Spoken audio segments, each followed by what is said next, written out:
Alors la une des canards que nous avons reçus ce matin, on va démarrer à la une ce jeudi 20 décembre 2018, la visite du chef de l'État à Tunis avec 6 accords de coopération signés justement dans le cadre de cette visite. À la une également, on nous parle d'infrastructures et notamment l'inauguration de l'autoroute Ila Touba. Aujourd'hui, là, on est à la une du quotidien Le Quotidien. J'avais plutôt démarré avec la une du quotidien Le Soleil qui revenait sur l'inauguration de l'autoroute Ila Touba aujourd'hui et la visite du chef de l'État à Tunis avec les accords de coopération signés. Justement, je le disais, dans le cadre de cette visite. Alors, sur l'inauguration de l'autoroute Ila Touba, Alioune Badara Kane, c'est aujourd'hui. Oui, une journée, disons, exceptionnelle pour le Sénégal, mais aussi pour la ville de Touba, pour l'ensemble des fidèles mourides, mais pour aussi toute l'Afrique de l'Ouest, hein, parce que Ila Touba sera un formidable raccourci aussi pour ces camionneurs-là qui font un peu la sous-région, pour peut-être approvisionner le marché malien, burkinabé et même nigérien. Donc on peut dire aussi que c'est un corridor extrêmement important qui permettra enfin au fameux corridor Dakar-Bamako de souffler un peu.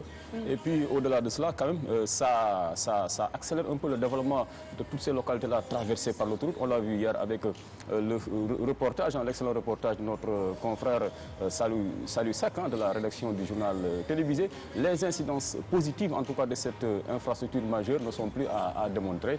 Et déjà, pour nous qui avons la chance de l'emprunter lors du Grand Magal de Touba, c'était vraiment bénéfique. Hein. En moins de 2 heures, on a pu faire le trajet Dakar-Touba. Très bien. Allez, de toutes les façons, au cours de cette journée, on reparlera de l'inauguration de l'autoroute Ila Touba avec la rédaction du journal télévisé, des moments importants, tu l'as rappelé tout à l'heure, Alioune Badara. La une également, cette bonne nouvelle pour la santé, c'est à l'hôpital d'enfants Albert Royer, des siamoises ont été séparées avec succès. Ça, c'est une prouesse. Allez, enquête maintenant avec à la une actualité judiciaire. Vous le voyez, c'est la photo de Khalifa Sall qui noircit la première page d'enquête ce matin. Khalifa Sall devant la Cour de cassation, jour de vérité finale, titre enquête à sa une. Et là, ce qui revient également sur ce même sujet avec ce titre, Khalifa Sall face à son destin. Nous sommes à la une du quotidien LAS, examen du pourvoi par la Cour suprême. Donc aujourd'hui, ses avocats demandent le renvoi et ses partisans, évidemment, fusillent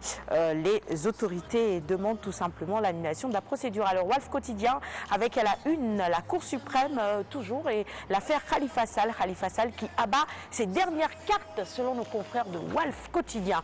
Sud Quotidien nous présente à sa une ce matin les 7 sages au complet, Conseil constitutionnel, prestation de serment des 2 nouveaux membres juges. Il s'agit de Mohamedou Diawara et de Abdoulaye Sylla. Alors qui sont-ils?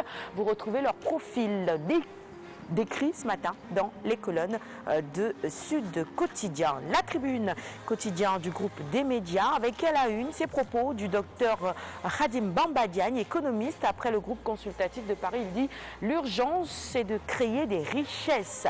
Nous passons à la une du quotidien Réumi. La une de Réumi Quotidien maintenant avec cette photo, vous le voyez, du chef de l'État, Réumi qui noircit donc sa première page avec la photo de Macky Sall, homme de la décennie selon Réumi Quotidien 2008-2018. Et vous retrouvez évidemment dans les colonnes de ce même quotidien les raisons qui plaident en faveur du chef de l'État élu homme de la décennie par nos confrères de Réumi Quotidien. L'Observateur maintenant avec Nicolas Sarkozy et Macky Sall, cette rencontre secrète de Paris en marge du groupe consultatif de Paris. Alors que se sont-ils dit? Quelques confidences ce matin dans l'Obs. 24h Info avec la marche sur l'avenue, Lamine Gueye, Sonko et Barth occupent le terrain. Titre 24h Info à sa une. Ils mettent la pression selon nos confrères de 24h Info sur le gouvernement. Vox Populi avec cette promenade au centre-ville de Dakar. Le Dorpontou mouvementé pour Barth et Sonko, la police gaze les 2 opposants et disperse la procession. Le quotidien, à 2 mois de la présidentielle, le fichier en débat à la une du quotidien ce matin. Et le quotidien donne la parole à quelques responsables de structures ici, notamment Casimir Cissé, DGE, qui dit que le scrutin sera libre et transparent. Nous poursuivons avec Source A maintenant et un tout autre sujet.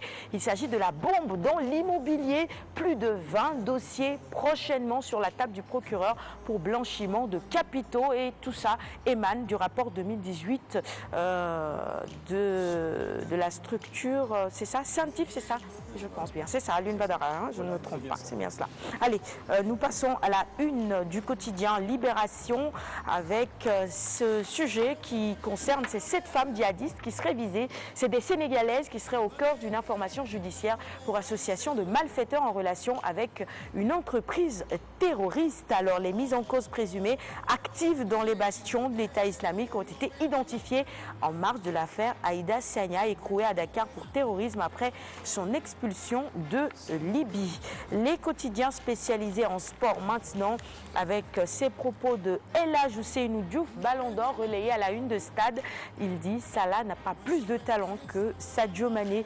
La différence entre les deux joueurs, il l'a fait également ce matin. Ce qui manque à Sadio pour être Ballon d'Or, il revient sur cela. Il revient également sur sa carrière. Il dit je suis né pour être un soldat du Sénégal. El Hadji Ousseynou Diouf.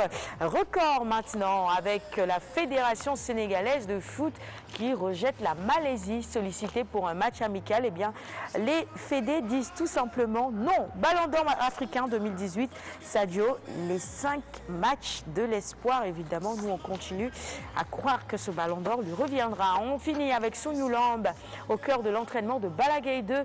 Le Lion a rugi devant son public et il dit je vais tabasser Modulo avant de le battre. Et ses fans sont aux anges évidemment avec de telles déclarations. On attendra le 13 janvier pour davantage commenter tout ça. Merci d'avoir suivi la revue des titres de ce matin et on va offrir les quotidiens à notre invité, monsieur Lassana Konaté. Alioune Badara Kane, tu m'aides? Avec plaisir. Le directeur général des bourses, autant pour moi. Alors quelques mots